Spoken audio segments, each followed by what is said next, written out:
dream in time gone by.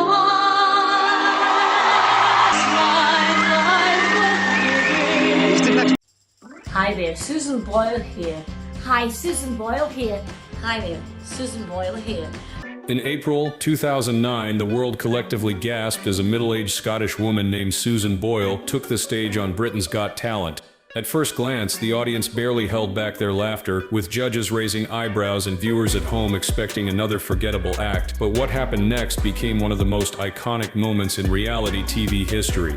As Susan confidently stated her dream of becoming a professional singer like Elaine Paige, skeptics scoffed until the music started. With a hauntingly beautiful rendition of I Dreamed a Dream from Les Miserables, Boyle silenced the room, stunned the judges, and brought the crowd to its feet. In under 7 minutes, she shattered every stereotype about age, appearance, and talent, igniting a cultural phenomenon that would sweep across the globe. The video of her audition went viral overnight, racking up more than 100 million views within days and becoming a defining moment of the digital era. Media outlets scrambled to interview her, social platforms exploded with praise, and Boyle was thrust from obscurity into superstardom. Her performance not only reignited interest in the classic musical, but also sparked global conversations about prejudice, humility, and the hidden brilliance that often lies in the most unexpected places. As Simon Cowell later admitted, it was the biggest surprise he had ever seen on the show, and fans across the world echoed the sentiment. Susan's voice wasn't just powerful, it was a revelation. And in that one performance, she accomplished what few artists could in a lifetime. She touched hearts, challenged biases, and reminded the world that dreams don't have an expiration date. It wasn't just a performance, it was a cultural reset. And from that moment on, the name Susan Boyle would never be forgotten. But as unforgettable as her debut was, what came after would prove even more intriguing, and at times even more heartbreaking. Long before the spotlight found her, Susan Boyle's life was a complex tapestry woven with adversity, misunderstanding, and perseverance. Born in 1961 in Blackburn, West Lothian, Scotland, Susan entered the world under distressing conditions, having been deprived of oxygen for a brief but critical moment during birth. Doctors prematurely concluded she had sustained brain damage, a label that followed her through her formative years and shaped much of how others perceived her. For most of her childhood and early adolescence, Susan endured bullying, isolation, and emotional turmoil, ostracized by peers who didn't understand her struggles. In reality, it wasn't until much later in life that she was accurately diagnosed with high-functioning autism, a revelation that shed light on the misunderstood behaviors and sensitivities she had lived with for decades. Despite this uphill emotional and psychological battle, music was always her sanctuary. From a young age, she found solace in singing, inspired by her idol Elaine Paige. But it wasn't just a hobby, it was a silent passion, nurtured in church choirs and tiny community events. Repeated attempts to break into the music industry through demos and smaller auditions were met with rejection, each one chipping away at a dream that refused to die. At the time of her Britain's Got Talent audition, Susan was 47 years old, unemployed, and living alone with her cat Pebbles in the same modest home she had grown up in. She was volunteering at various charities, getting by with simplicity and little fanfare. What many didn't know was that Susan's decision to audition wasn't sudden. It was the result of a promise she had made to her late mother, who had encouraged her to pursue her talent one last time before giving up. That motherly push, born out of love and belief, would become the catalyst for one of the most incredible second acts in entertainment history. Susan Boyle stepped onto that stage, not as a polished performer, but as a symbol of resilience and hope, carrying with her a lifetime of silence, rejection, and quiet determination. What followed wasn't just a performance, it was vindication for the little girl who had been told she wasn't enough.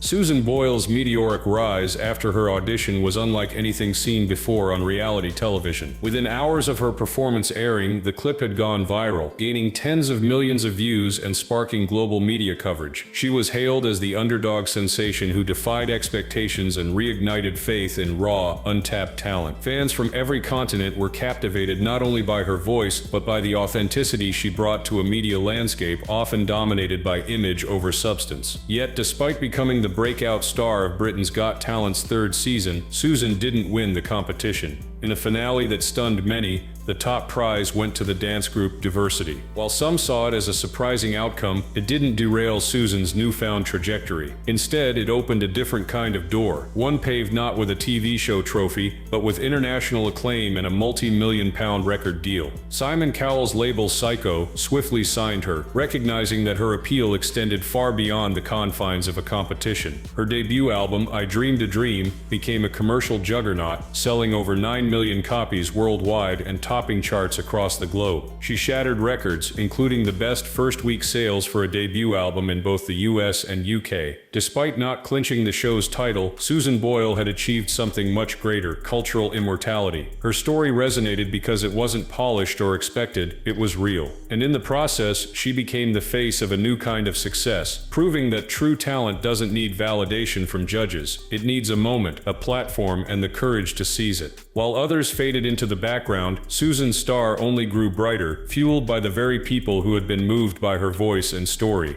The woman the world once underestimated quickly evolved into a bona fide international star, shedding the timid demeanor while embracing the power of her voice. Following her groundbreaking debut album, Susan Boyle went on to release 7 more studio albums over the span of just 11 years, each capturing a different essence of her journey. From The Gift to Hope, her discography became a reflection of resilience, faith, and unwavering spirit. Touring soon followed, and she performed on stages across the US, the UK, and even Asia, bringing her emotionally charged voice to millions in person. She captivated not just the general public but critics and industry veterans alike, earning Grammy nominations and multi-platinum sales. What made Susan so distinct wasn't just her vocal range or song choice, it was her genuine vulnerability. She remained refreshingly authentic in an industry often drenched in pretense, and her humble attitude endeared her to fans who felt she represented the everyday dreamer. With each performance, Boyle transformed from the reserved woman who once feared rejection into an artist who could command arenas. Her success story was no longer a fluke, it was a movement. She became the unexpected torchbearer of perseverance in entertainment, carving a space that was uniquely her own. Despite facing initial media scrutiny and personal anxiety, she adapted, matured, and blossomed into a confident performer without ever losing her grounding. Susan Boyle's journey from an overlooked local singer to a global icon was not just impressive, it was revolutionary. It challenged every norm about what a star should look or sound like, and forever redefined what it means to break through in the modern era. As the COVID-19 pandemic halted global life in 2020, Susan Boyle, like many artists, was forced to retreat from the spotlight. But for Boyle,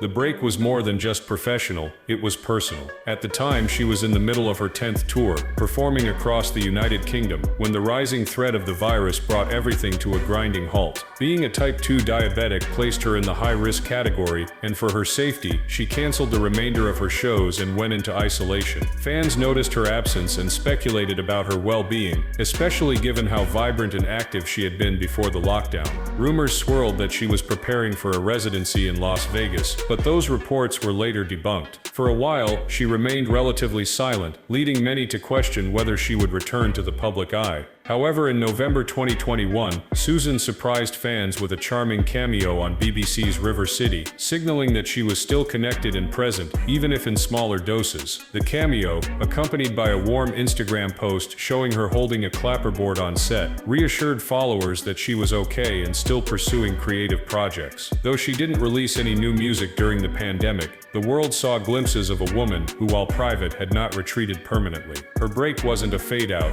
it was a necessary pause. Boyle wasn't done. She was simply regathering strength, like the rest of the world, preparing to re-emerge when the time was right. And that moment, as it turns out, was closer than many assumed. Despite amassing a fortune estimated to be over $40 million, Susan Boyle's lifestyle has remained shockingly modest, almost unheard of, in an industry where wealth and status often go hand in hand with extravagant living. Rather than purchasing luxury mansions or indulging in high-profile extravagance, Susan made a heartfelt and humble decision to stay in the same modest council house in Blackburn, West Lothian, where she was raised. Not only did she continue living there, but one of her first major purchases, after finding success, was buying the house outright, securing the same roof that had sheltered her childhood dreams. Instead of fleeing to mansions with gates and guards, she renovated the home with care, turning it into a warm, personal sanctuary that reflects her journey. The walls are filled with memories and symbols of the people who shaped her, photos of her parents, her with the Pope, and religious ornaments that indicate how deeply her faith has guided her. The redesign included modern, sophisticated touches, but the soul of the place remained unchanged, echoing the spirit of the girl who once sang in local choirs and dreamed of something more. Susan reportedly told the press that staying grounded by living in the same house helped her stay connected to her past and protected her from the corruption of fame. And that decision isn't just symbolic, it's revolutionary. In a culture that celebrates rags to riches transformations with flashy cars and luxury brands, Susan's choice is a refreshing declaration that authenticity and memory can be far more valuable than marble countertops or private jets. Her minimal splurges included a fur coat, a piano, a bicycle, and a few driving lessons, items so mundane they almost seem fictional for someone in her position. But that's the enigma of Susan Boyle, a global superstar whose spending habits resemble that of a careful pensioner, not a chart-topping artist. Her wealth has never been about status. Instead, it's been about security, gratitude, and honoring where she came from.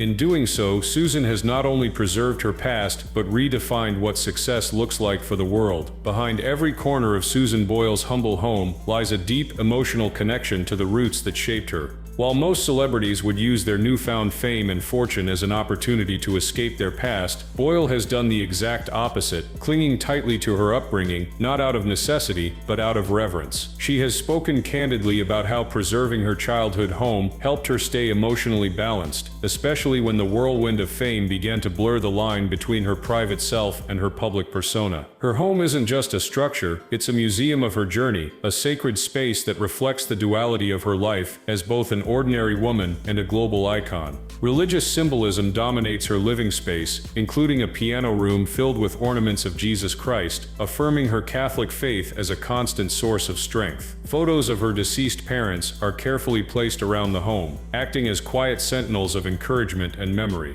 Even with her millions, Susan has repeatedly emphasized the importance of humility, once telling Piers Morgan that she lives off a weekly allowance of just £300, £500, a figure more closely associated with retirees than chart-topping artists. For Boyle, money has never been the goal, it's merely been a tool, and she uses it sparingly. Her frugality is not born of fear but of clarity. She knows who she is, and she knows what matters. While tabloids often chase scandal, luxury, and excess, Susan's story provides a counter-narrative that's just as compelling. In an age of Instagram-fueled lifestyles and influencer culture, she remains grounded, an icon of restraint, faith, and emotional authenticity. Her decision to stay planted in her hometown is more than nostalgia, it's resistance to the illusions of fame. And in that quiet resistance lies the blueprint for a more meaningful kind of success. Susan Boyle doesn't just live in a house, she lives in a story, one that's as real today as it was before the world knew her name.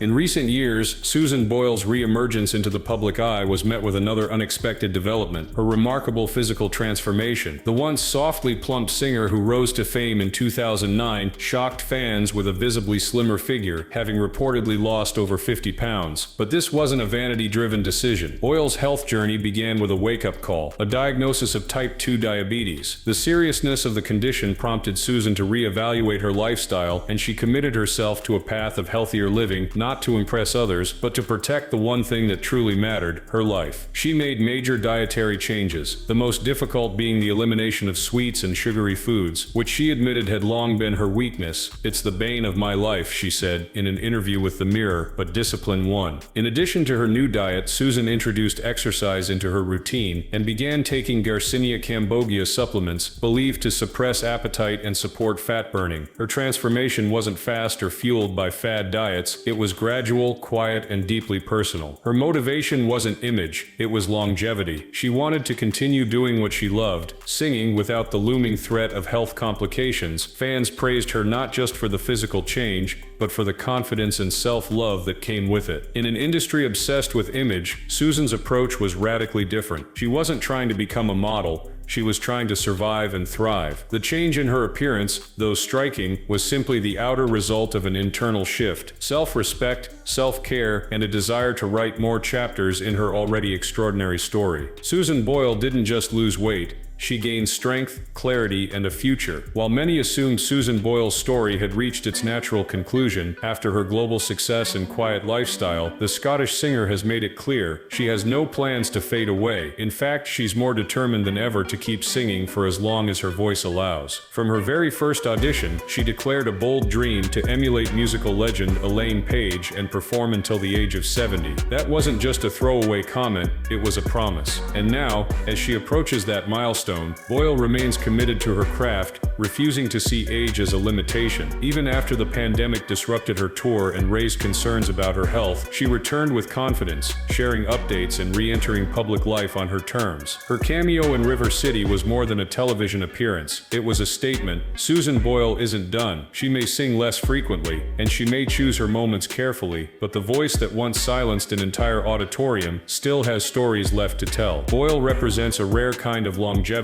in the entertainment industry, one not powered by reinvention, but by authenticity. Her fans, who span generations, don't demand gimmicks or reinvention. They ask only that she keeps singing. And for Susan, that's the easy part. Music is her lifeline, her therapy, and her purpose. Retirement? That's not even a thought. In a culture that often sidelines aging women and discards artists after their peak, Susan's continued passion for performance is a quiet rebellion. It says in no uncertain terms that talent, heart, and purpose do not expire. And if she has her way, Susan Boyle will be hitting notes and hearts for years to come. As we close the chapter on this look into Susan Boyle's extraordinary journey, one thing is undeniable: her legacy transcends music. She entered the world stage as an underdog, silenced critics with a single song, and went on to inspire millions, not just with her voice, but with her unwavering authenticity. Susan Boyle didn't need a crown to become royalty in the hearts of her fans. Her story is one of quiet strength, resilience in the face of misunderstanding, and steadfast commitment to staying true to herself. While the world often clamors for drama, excess, and spectacle, Boyle has offered something far more valuable: